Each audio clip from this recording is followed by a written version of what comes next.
안녕하세요. 미국 주식 미치다의 장우성입니다. 오랜만에 아주 귀한 분을 모셨는데요. 최근 핫한 빅테크 기업만큼 중요한 따끈따끈하고 유용한 정보를 주실 분입니다. 삼성 자산운용의 김동윤 책임 매니저와 함께합니다. 안녕하십니까. 삼성 자산운용 코덱스에서 근무하고 있는 김동윤 책임 매니저입니다. 네, 요즘 미국 주식에 투자하시는 분들 아무래도 이제 빅테크에 대한 관심이 워낙에 좀 많으실 텐데요. 그리고 고민도 많으실 거라는 생각도 들고요. 그래서 투자하시는 데 있어서 조금이라도 더 도움이 되실 수 있을 만한 좋은 내용들 오늘 부장님과 함께 좀 말씀드리도록 하겠습니다. 최근에 빅테크는 관심이 뜨거워지고 있는데 팡 혹은 매그세븐 같은 것들이 유행하고 있는데 혹시 굉장히 중요한 건데 단도직입적으로 올해도 빅테크가 가는지 여부부터 좀 말씀 가능하겠습니까? 빵 말씀 주셨는데 예. 빵 같은 경우 사실은 조금은 어떻게 보면 좀 올드하다고 볼 수도 있겠죠. 요즘에는 M7 그리고 또 M7. 요즘 AI가 이렇게 핫한 요즘 추세에선 또 AI5 이런 용어들을 좀 워낙 많이 쓰는데 잘 아시겠지만 2023년에 워낙에 좀 많이 올랐었고 그리고 또 24년 들어서도 연초에 지금 1분기가 지나가고 있는 이 시점에서도 굉장히 많이 좀 올라와서 결국 시장 투자분들께서 가장 많이 주시는 말씀들이 지금 투자 가능하냐, 지금 들어가도 괜찮냐, 이런 궁금증 등을 가장 많이 가져가시는 것 같아요. 그런데 좀 결론부터 좀 말씀을 드리면 여전히 좀 유효하다고 말씀을 드릴 수가 있겠고요. 그리고 또 주요한 건 여기서 그럼 왜 가능한지, 왜 지금 투자해도 되는지를 좀 말씀드려야 되는데 결국에는 실적이라는 거예요. 아, 실적. 네. 결국 주가라는 게 여러 가지 요인들이 있겠지만 그 중에서도 그러니까 건강한 투자라고도 할 수 있겠죠. 투기가 아닌 투자를 위해서는 실적을 좀 보아야 되는데 지금 24년 초를 보면 실적이 굉장히 좀 드라이빙 이펙트가 되어서 주가를 좀 가져가고 있다라고 보시면 될 것 같고 그런 차원에서 저희는 역시나 이제 미국 빅테크의 투자는 좀 유효하다라고 보고 있습니다. 그래서 2024년에 지금 좀 둘러보면 금리가 인하가 될 것이다라던가 다만 이제 이 부분은 23년에도 여전히 계속 있었던 얘기인데 여전히 좀 인하는 되지 않고 있고 또 미국 대선도 이제 11월에 좀 예상이 되고 있죠. 그렇죠. 그리고 러시아 우크라이나 전쟁도 여전하고 또 중동 쪽에서도 또 지정학적 이슈도 계속되고 있어서 사실 변동성이 굉장히 많은 와중이긴 해요. 그럼에도 불구하고 23년에도 또 그런 부분이 있었는데 이쪽에서 실적이 나왔던 부분은 결국에는 빅테크였다. 그래서 차트를 조금 준비했는데 차트 잠깐 보시면 일단 저희 미국 빅테크 10개 기업들이랑 그리고 미국 대표 지수인 S&P 500 그리고 나스닥 100의 ROE를 좀 비교를 해보았습니다. ROE 잘 아시겠지만 자본 대비 수익이 얼마나 잘 나오는지를 보여주는 지표잖아요. 그런데 모든 미국 기업들에서 이 ROE가 잘 나오고 실적이 잘 나오는 게 아니라 결국은 빅테크 그리고 대형주들에서 이런 실적이 잘 나오고 있다. 그러니까 ROE가 높다는 게 결국은 실적이 잘 나오고 있다라는 거고요. 이만큼 빅테크가 ROE가 높은 그러니까 효율적인 실적을 잘 내고 있다. 그러니까 기술력과 자본력을 가진 이런 빅테크들에서 실적이 뒷받침되는 상승이기 때문에 여전히 좀 투자를 고려해 보실 만하다. 라고 말씀을 드리겠습니다. 결국 중요한 건 실적이라는 말씀이시죠? 맞습니다. 그럼 이제 어떻게 투자하는지까지 좀 말씀해 주시겠습니까? 일단 빅테크 말씀드렸기 때문에 저희 삼성자산운용 코덱스에서 운영하고 있는 코덱스 미국 빅테크 10 ETF 좀 말씀을 드리려고 하는데요. 저희 코덱스 미국 팡 플러스 해지형 ETF라고 기존에도 아마 투자하고 계신 분들 있으실 것 같아요. 그런데 이 ETF가 2월 27일부로 해서 명칭 변경을 하였습니다. 그래서 코덱스 미국 빅테크 10 해지형 ETF이고요. 이 ETF는 아시겠지만 투자하실 때 이 ETF가 어디에 투자가 되는지 그리고 어떤 상품에 투자가 되어서 어떤 특성을 가지고 있는지를 알고 좀 투자하시는 게 굉장히 중요하거든요. 그런 관점에서 제가 앞서서 처음에 말씀드렸지만 팡이라는 게 어떻게 보면 좀 과거의 그런 명칭이다 보니까 시대적인 이런 흐름을 더 잘 반영할 수 있는 빅테크 10이라는 이름으로 어떻게 보면 업그레이드를 되었다라고 좀 봐주시면 좋을 것 같습니다. 자, 그럼 구체적으로 어떤 종목에 투자하는 상품인지까지 설명 좀 부탁드립니다.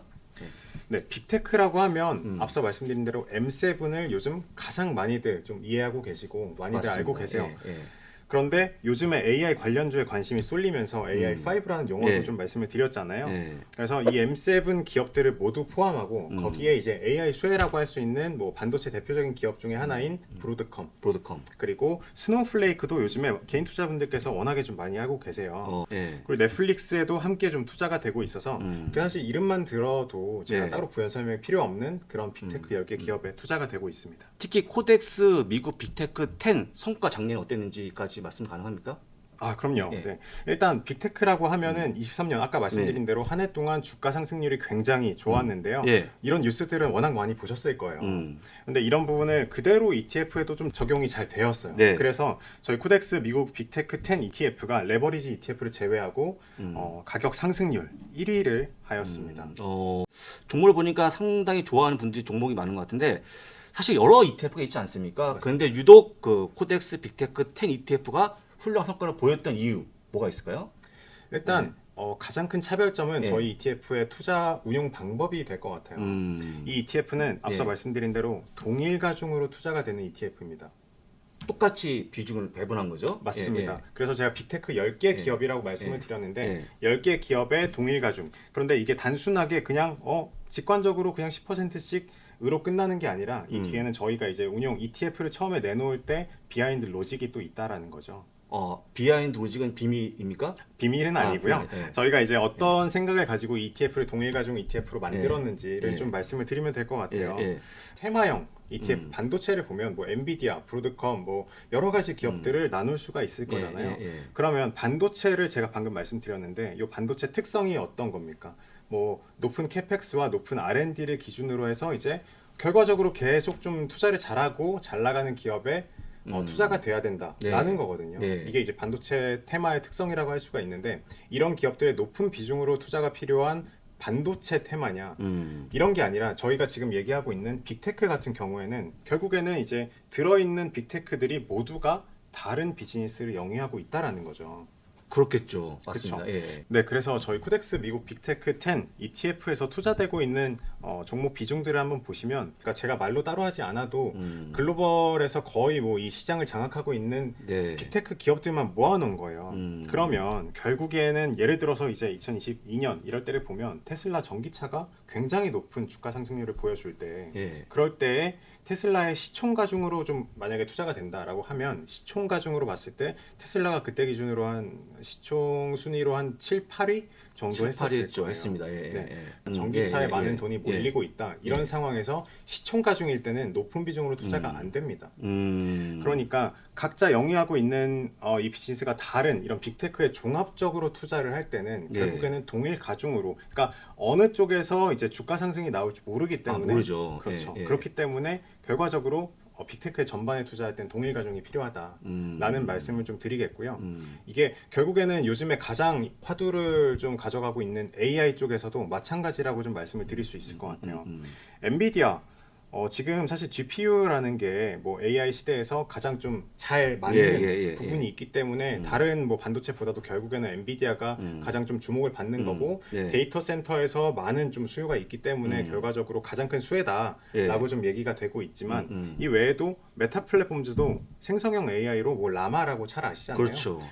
이런 쪽에서도 당연히 수혜가 나타날 거고 소프트웨어적으로 그리고 뭐 브로드컴도 워낙에 뭐 반도체이고 그 다음에 뭐 스노우플레이크도 뭐 소프트웨어적으로 당연히 뭐 클라우드 쪽에서 워낙 잘 하고 있는 기업이고 AI 시대에서도 당연히 주목을 받을 기업이고요. 뭐 애플 역시나 지금 하드웨어가 아이폰으로 워낙에 좀 잘 풀려 있기 때문에 이 부분에서 이제 AI 쪽에 주목이 들어간다. 그러니까 AI가 잘 결합이 된다라고 하면은 당연히 애플 역시도 지금 주가는 조금은 좀 눌려 있다라고 볼 수도 있겠지만 결국에는 좀 좋은 주목을 받아갈 수 있을 것이다라는 관점에서 봤을 때는 결국에 모두가 이 빅테크들을 모아놓은 이 패키지를 봤을 때 모두가 다른 영역을 가져가고 있기 때문에 이 모두에서 결국에는 동일 가중으로 좀 투자가 필요하다라고 좀 말씀을 드리겠습니다. 엔비디아 같이 뭔가 확 올라갈 때는 약간 손해 보는 듯한 느낌도 있지만 결국 보게 되면 그냥 나누는 게 좋을 것 같다라는 말씀이시죠? 다시 한번 요약하면 맞습니다.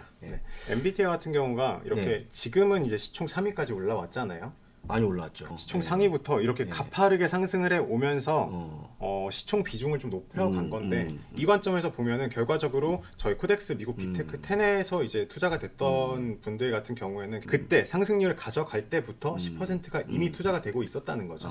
이거를 시총 비중으로 봤을 때는 사실 그때 비중으로 한 4%, 5% 정도가 투자가 되고 있으셨을 거고요. 그렇기 때문에 이런 주가 상승을 가져가는 곳에 선점해서 투자가 가능하신 부분도 좀 유연하게 대처하실 수 있는 부분도 결국에는 동일 가중 투자가 필요하다라고 좀 말씀을 드리겠습니다. 그렇습니다. 자, 그럼 이제 말씀하신 그 내용들이 ETF 이름 바뀐 거하고도 관련이 있는 겁니까?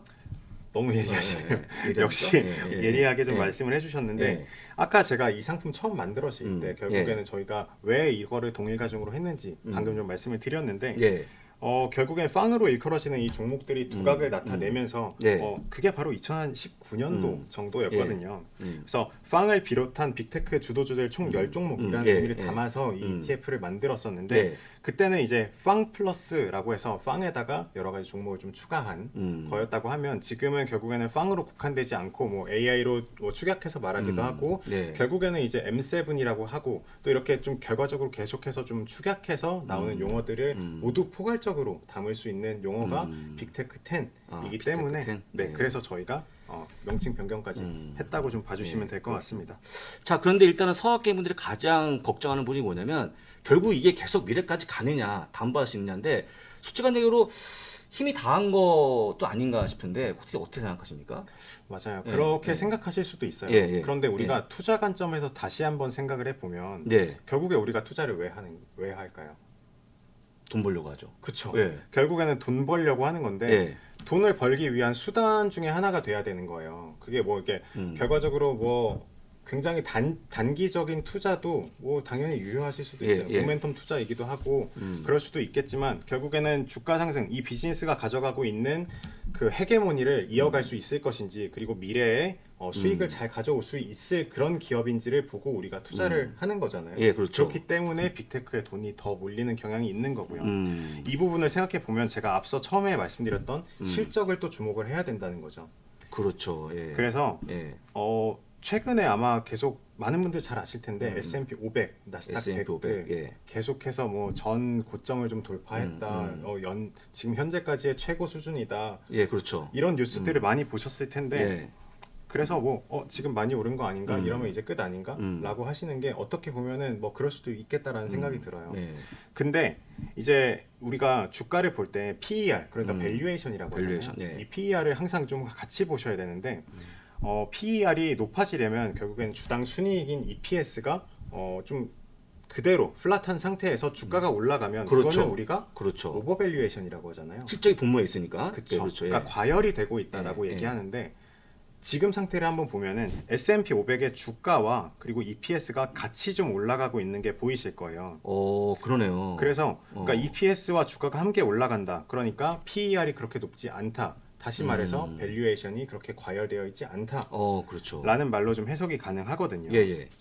그래서 오늘 얘기하고 있는 빅테크를 보면은 이 부분은 좀 더 좀 인상적이실 수 있을 것 같아요. 예. 그래서 빅테크가 보이는 이 밸류에이션 매력이 사실 M7의 시총 및 영업이익 비중을 보면 S&P 500에서 예. M7이 차지하는 이 시가총액 비중과 또 영업이익 비중의 괴리를 좀 보시면 좀 예. 쉬울 것 같아요. 예. 이걸 보면 심지어 줄어들고 있는 걸 보실 수가 있어요. 그래서 이 영역이 지금 보시면 예. 최근에 좀 줄어들고 있는데 예. 이 괴리가 좁아지면 그만큼 밸류에이션이 매력이 되게 높아지고 예, 예. 있다라고 볼 수가 있겠죠. 그래서 주가가 올라가고 있음에도 이렇게 S&P 500, 나스닥 100이 연일 뭐 계속 뭐 역사상 최고치를 찍고 있음에도 불구하고 영업이익과 같은 실적이 뒷받침되고 있기 때문에 사실은 비싼 게 아니라는 거죠. 야, 실적을 보니까 지금 주가는 거의 정당해 보입니다. 예, 그렇게 예, 보는 게 예, 어떻게 보면 좀 합당하다라고 예, 예. 볼 수도 있을 것 같아요. 하지만 저도 엔비디아를 좋아하는 사람 중에 한 사람인데 작년부터 올라간 폭을 보게 되면 상당히 비싼 감이 없지 않아 있거든요. 그럼 어떻게 생각하십니까? 네, 그렇게 보실 수도 있을 것 같아요. 그런데 이제 엔비디아가 23년 초부터 사실 본격적으로 좀 상승을 가져갔거든요. 맞습니다. 엔비디아 아까 제가 시총에 지금 3위라고 말씀을 드렸는데 이 시총 사이즈를 대비해서 보면은 23년부터 지금 현재까지 상승률이 사실 너무 말도 안 되는 숫자라고 보실 수도 있죠. 그렇습니다. 너무 가파르다라고 보실 수도 있는데 23년 중순까지 PER이 계속해서 올라가잖아요. 네. 네, PER이 계속 올라가다가 지금 다시 23년 초와 비슷한 수준으로 좀 내려와 있는 걸 보실 수가 있으실 거예요. 내려왔네요, 진짜. 네. 예. 근데 그 뒤에 이제 차트에 또 나와 있는 다른 선인데 12개월 선행 EPS를 보면 EPS는 또 계속해서 올라가지 않습니까? 그러니까 다시 말해서 이 성과가 그만큼 뒷받침되는 주가 상승이었다라는 거죠. 그래서 엔비디아를 지금 말씀드렸지만 다시 한번 말씀드리지만 이 빅테크라는 게 엔비디아를 지금 보시니까 조금 더 임프레시브 하시다고 보실 수도 있는데 이렇게 많이 올라온 엔비디아마저도 어떻게 보면 좀 정당한 주가 상승이라고 보이는 이런 밸류에이션 차트를 갖고 있다 보니까 사실 지금 이렇게 많이 올라온 빅테크들이지만 기존과 밸류에이션 매력은 크게 달라지지 않았다라고 보실 수 있을 것 같아요. 달리 얘기하면 이런 거 아닙니까? 이익이 증가해서 주가 올라왔는데 주가 상승보다 이익이 더 빨리 증가한 케이스. 맞습니다. 엔비라 말씀이시죠? 네. 하여간 그 부분 보시면 충분히 정당성을 느낄 수 있을 것 같고 이 그림을 참고하시면 좋을 것 같습니다. 자, 실적이 이어지는 기술주에 대한 투자가 되게 유효해 보이는데요. 현재 지금 코덱스 미국 빅테크 10 ETF 투자할 만한 분들 누가 있습니까? 네, 확실히 지금의 이제 빅테크 투자 같은 경우는 결국에는 AI를 빼놓고 얘기하기는 좀 어려울 것 같아요. 그래서 시대적 변화를 계속해서 이끌어가는 게 결국에는 빅테크이기 때문에 지금 가장 많이 화두가 되고 있는 뭐 이런 엔비디아라던가 뭐 마이크로소프트라던가 아니면 이 다음 세대에서 예를 들어 테슬라도 결국에는 AI가 잘 접목되어 있는 휴머노이드 로봇 같은 경우에도 또 시대를 완전히 또 뒤바꿔 나갈 수 있다라는 거죠. 그렇기 때문에 이런 시대를 잘 바꿔 나가는, 그러니까 결국에 혁신을 이끌어 나가는 빅테크에 투자하고 싶으신 분들은 저희 코덱스 미국 빅테크 10 해지형 ETF를 좀 함께 참고해 주시면 좋을 것 같습니다.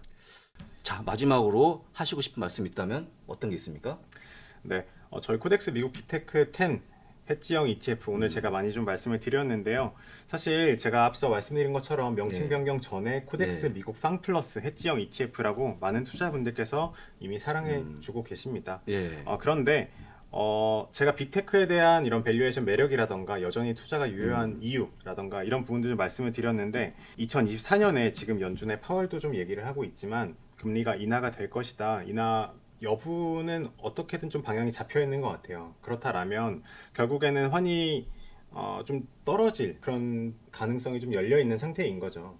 그렇다라면 내가 빅테크에 투자를 해서 여기서 자본 차익은 가져갈 수 있겠지만 환에서 만약에 까먹는다면 이 부분은 좀 마이너스로 인해서 좀 상세가 될 수 있다라는 거죠. 그래서 빅테크에 투자하실 때는 저희 뭐 ETF가 또 환이 해지되어 있기 때문에 이런 부분까지 좀 매력으로서 잘 봐주시면 좋을 것 같고요.